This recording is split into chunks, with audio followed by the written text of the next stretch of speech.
What's up? What up, ladies? Gavin wanted to start the podcast with a shout out to the ladies. Yep. All right, so Gavin just finished up watching some UFC, recapping. Before we hop into that, I was gonna show you this. You probably have no idea about No, this I don't at all, know Gavin. about the lawsuit. So it was like 2014, I think. Mm-hmm. Basically, like a group of like 1,200 of the UFC fighters and athletes got together and put up a lawsuit against the UFC for suppressing their abilities to negotiate promotional options. So not just like within the UFC, like fighters felt like they weren't able to gain money to make Like what they with- were worth in the okay. UFC. Yeah. And then also that they didn't have the ability to go other places because other places didn't have the eyes that the UFC has. So basically they put up a lawsuit to try to get better fighter pay. And I kind of honestly forgot about the whole thing. But the UFC, the group agreed to a settlement from the UFC. So the UFC is paying that group $335 million, and it's not continuing in court, which is, I mean, some fighters are getting some money, but I mean, it kind of gets rid of the chance of fighter pay and Because fighters don't get paid that much. no, not compared to like a NFL, NBA. Baseball. And then, well, all those places have a union. They have like someone that fights for the athletes, like a group, a union. Then fighters don't have a union. That's the only way fighters are ever going to get fighter pay. But you would have to have like the top guys. You'd have to have like Connor and Izzy. All those guys would have to come together with all the fighters. But that's never going to happen. So basically, 1,200 of the fighters are getting paid, and they're getting paid. What's the UFC paying out? $335 million. So I mean, let's do the math there. I mean, it's like 100,000 something for each fighter.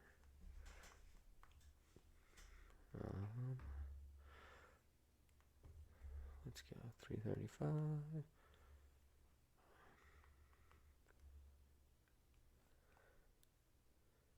I did that wrong, but yeah, so it's like 100,000, 150,000 per fighter. So I mean, it's not that much money compared to, I don't know. Kind of sucks, but I totally forgot all about it. I didn't know. You didn't even know. That was You were happening. Yeah. 2 years old when it started. That's what people your generation kind of forget about it. You guys, a lot of your guys see like Sean O'Malley, Connor, like the guys that are big and making money, and not a lot of these guys that were main carding and not bringing home crap for money. But I mean, that's the fighter life for you. Mm-hmm. So, what else we got in fight news? We had some karate combat this weekend. Mm-hmm. I watched a couple fights. I just caught the highlight of this. Sam Alvey is smiling. Sam Alvey. I don't know if you remember him from UFC at all. It sounds familiar. But he is the current champ. Yeah, this is second round here. If I'll show it to you in real time, but he gets clipped with the headbutt, and it looks like he caught the punch. So he almost lost his belt till they run the highlight back and realized that it was a clash of heads. So it was no contest. So he didn't lose his belt. But we'll go ahead and watch this video. I did post the link to the YouTube fight, so if anybody wants to see this, it would probably be, I'm guessing, the main event on the card, second round. It looks like a punch, for sure. Yeah, it happened so fast, kind of like when both of them were weaving out.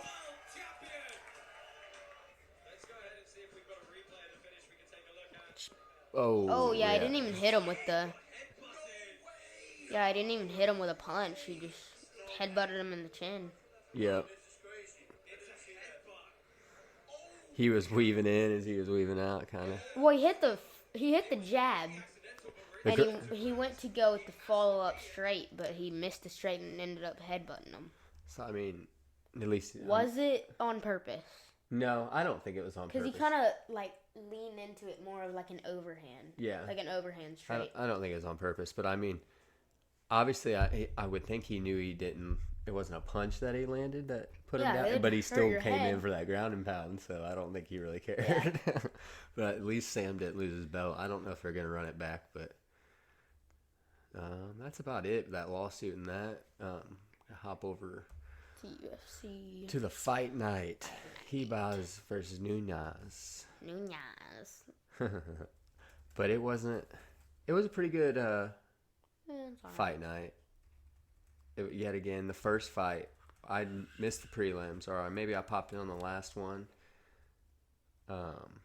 But Padilla and Pajejo was so just like we kind of figured. We figured it was going to be fast.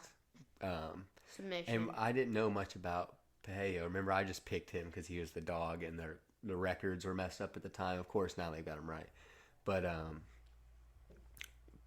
Padilla looked freaking. He had 35 strikes, total strikes landed, and he had 7.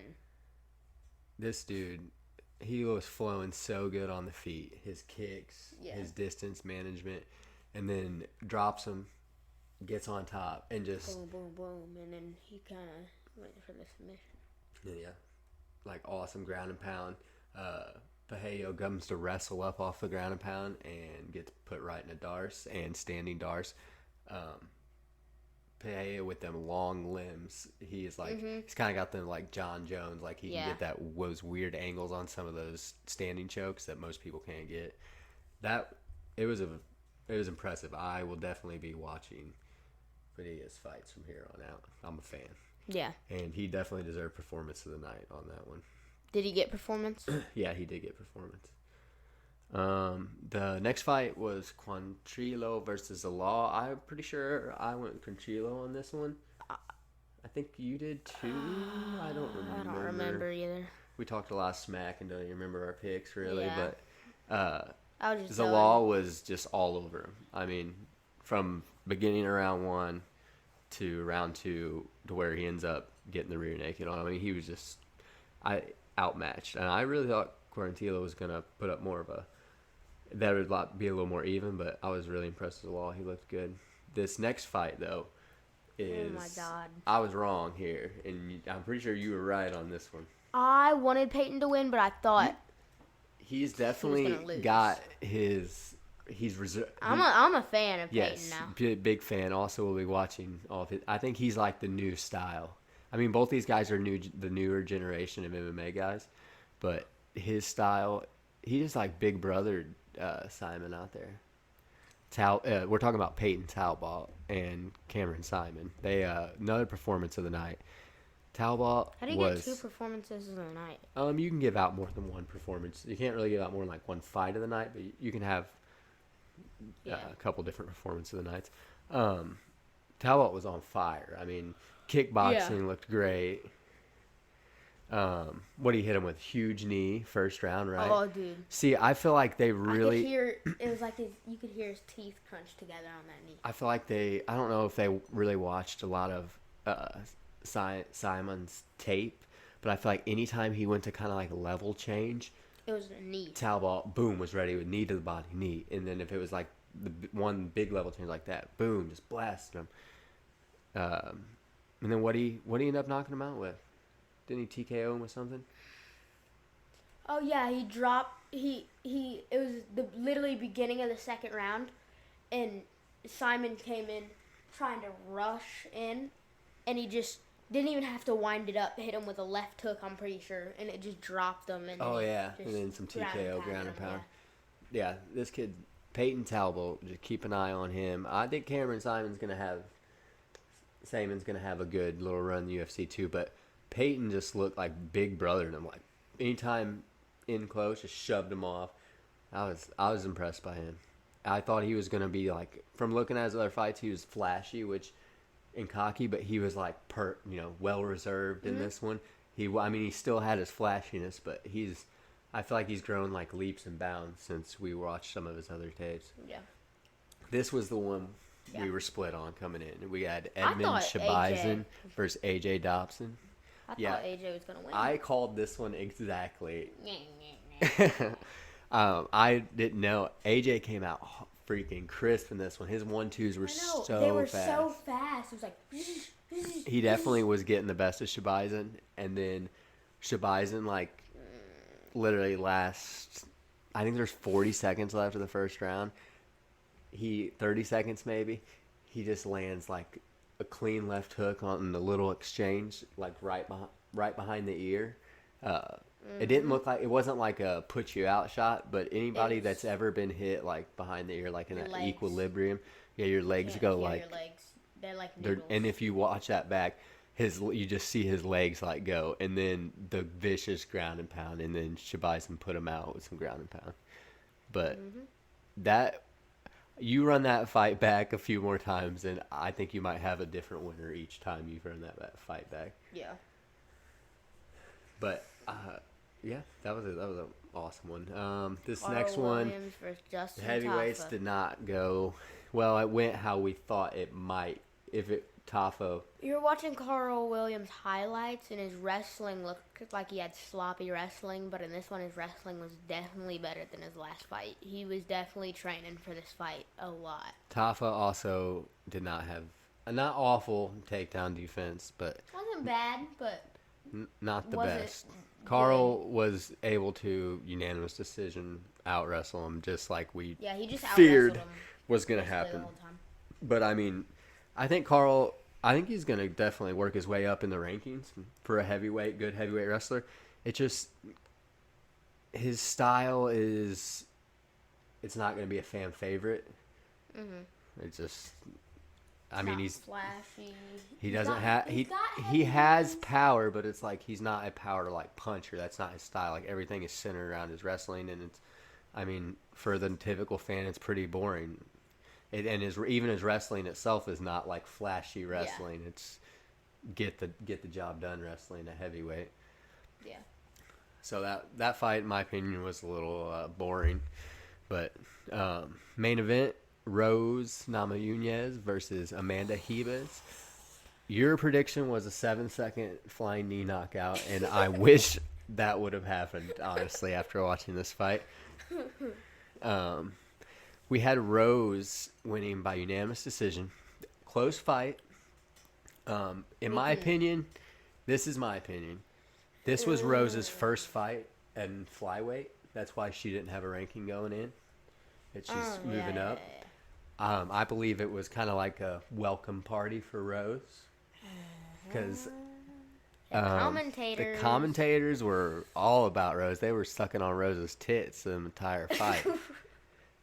Amanda's like on top, like ground and pound, like working towards a submission. And they're like, if you look at Rose here, she's gotta move her hip out, and once she does that, she'll be then Amanda. And it's like, in the first round, Amanda got her with a blast double, and Rose had a whizzer in, and they didn't even they weren't like, oh, Amanda got a takedown. They were like, oh, Rose has a whizzer.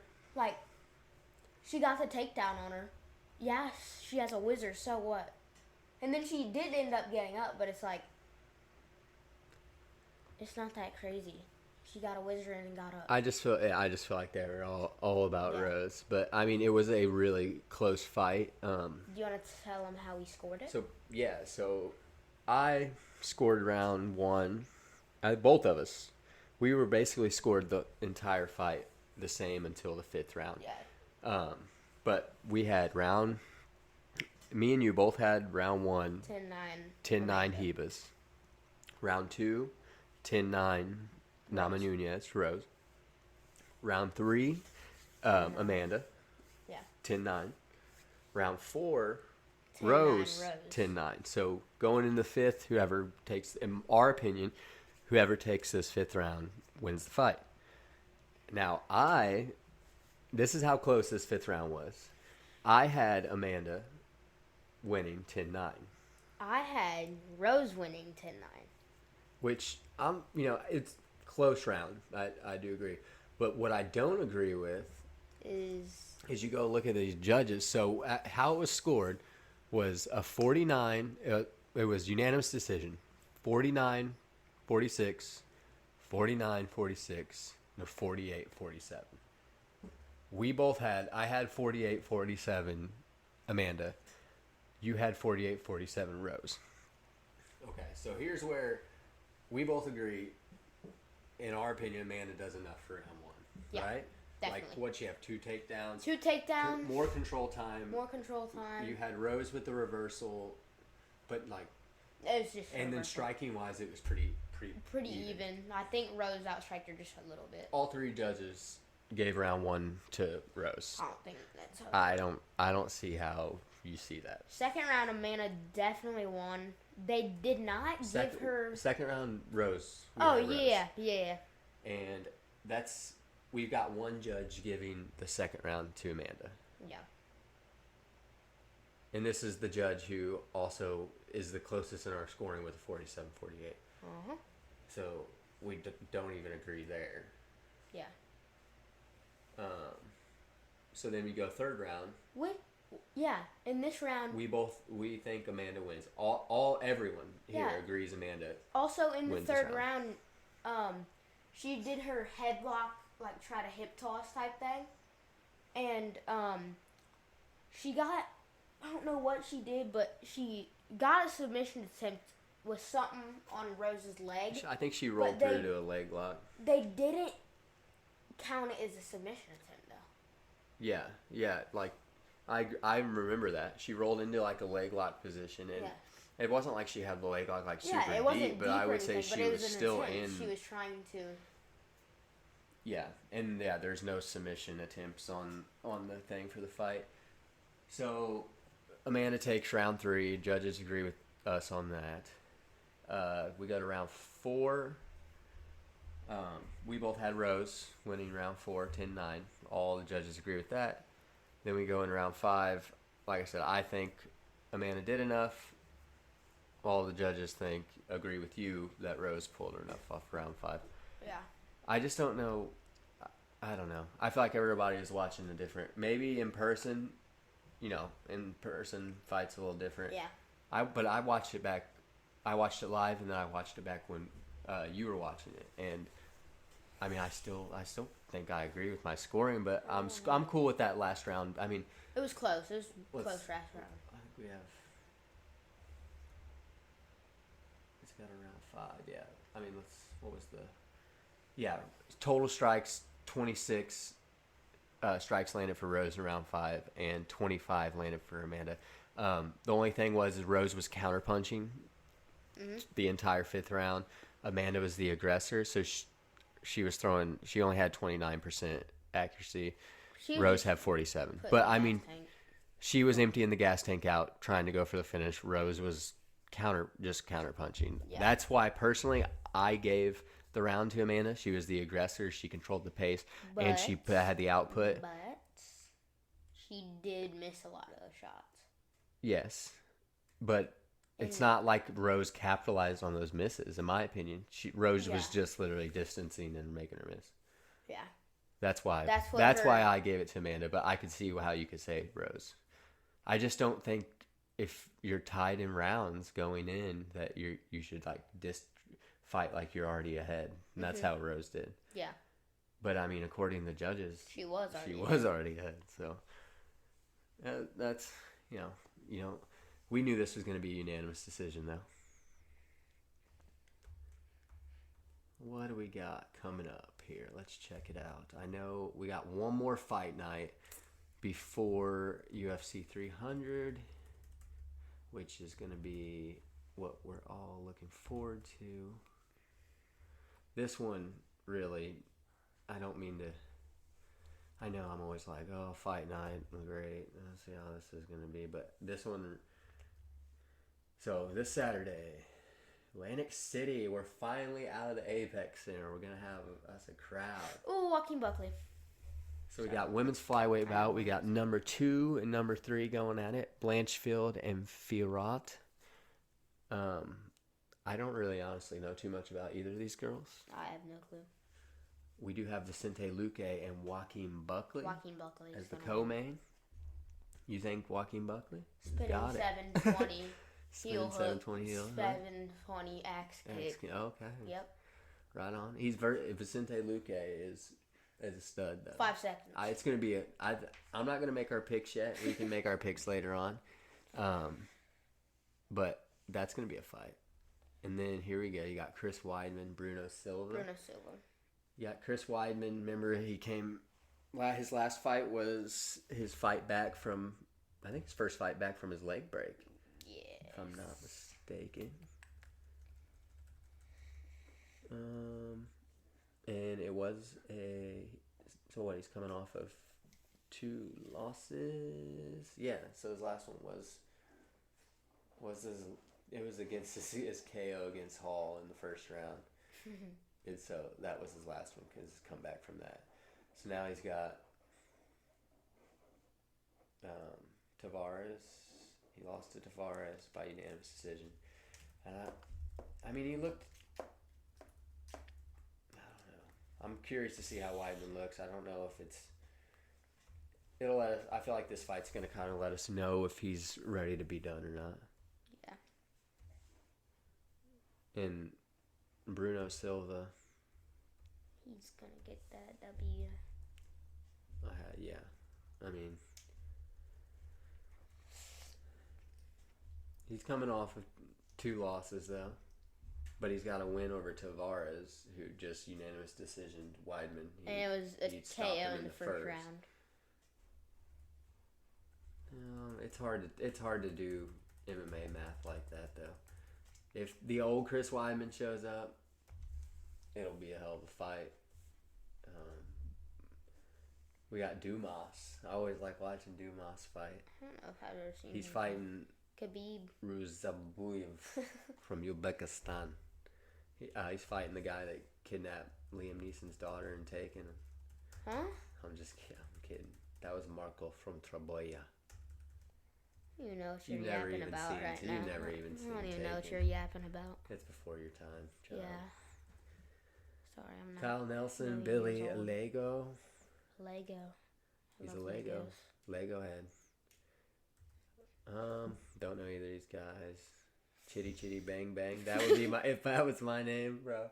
That would be Chitty Chitty Bang Bang would be my nickname. Where did you just see Chitty Chitty Bang Bang? Right here. Chitty.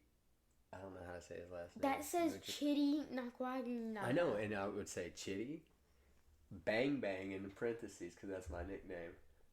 And then Nakwasha. Really? What would be your nickname?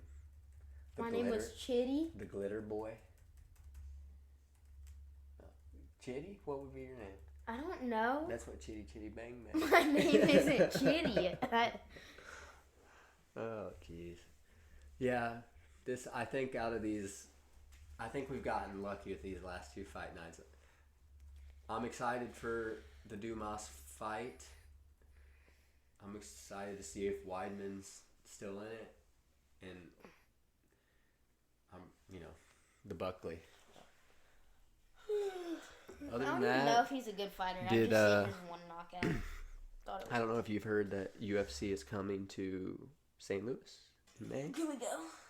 Tickets aren't on sale yet, but I plan on trying to get us some if I can. That'd be lit. Sean Woodson. Fighting? He's been added to the card. He's fighting Bruce Leroy. Bruce Do you remember Bruce? Bruce Leroy with the afro. Yeah, that's who he's fighting. I think Sean will have. I think but Sean's it'll be. Gonna win. Yeah, I think Sean's gonna. I think stylistically, Sean's like made to win that match. But I need to meet. It's gonna be an interesting like. I need to go over to Wolves Den with you guys one time. Yeah, we'll have to pop in one time. Yeah, I haven't been.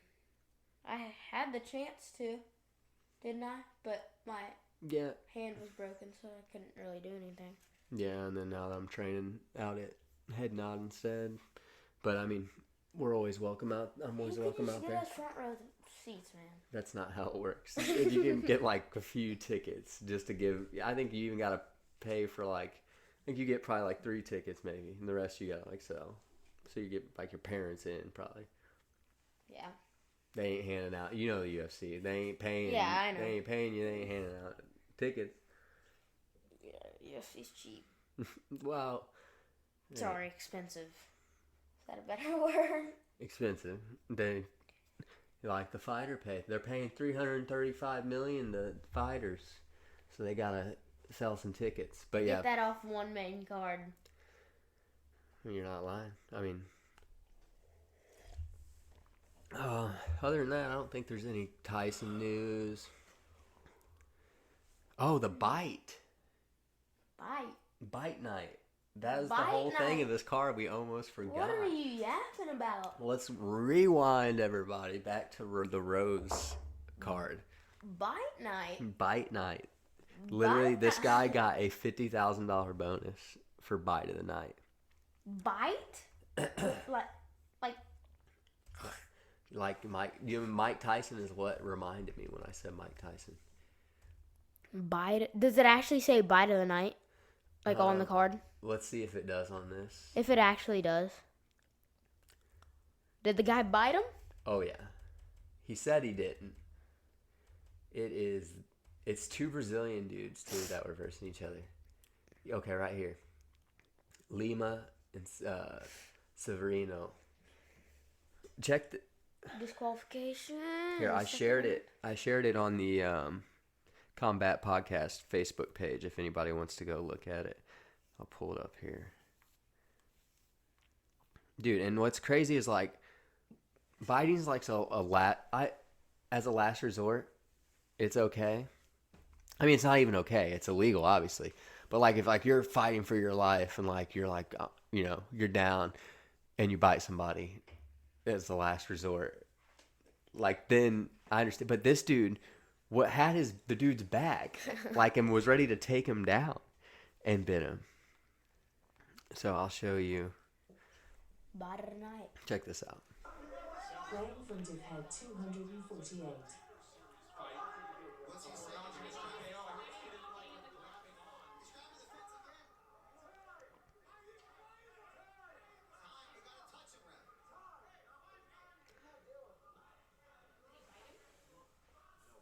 I thought I saw something on this guy on TikTok. There's a bite on some guy's bicep.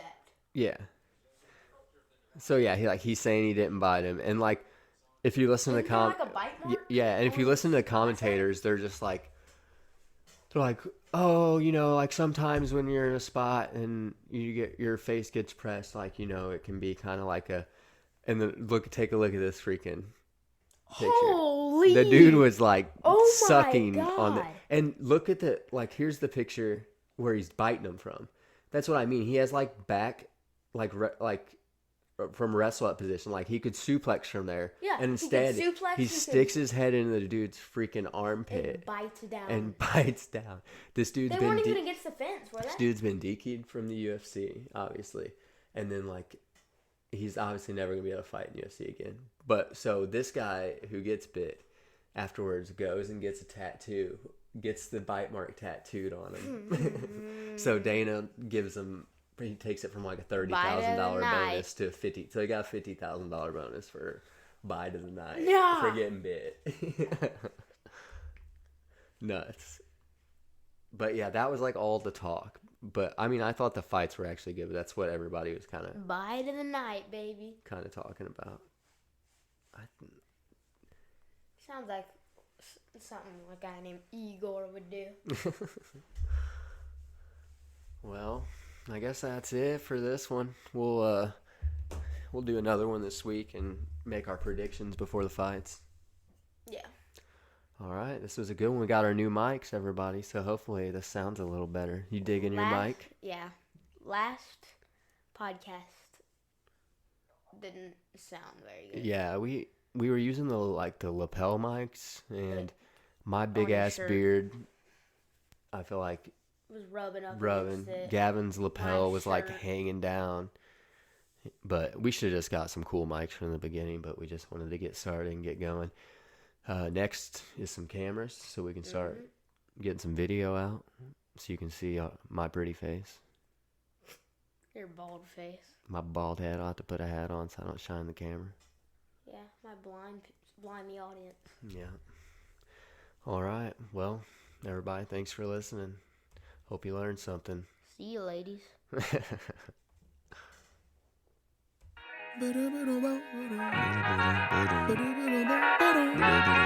Hey, to whoever may need this nugget of encouragement, things will be alright, so quit your worrying.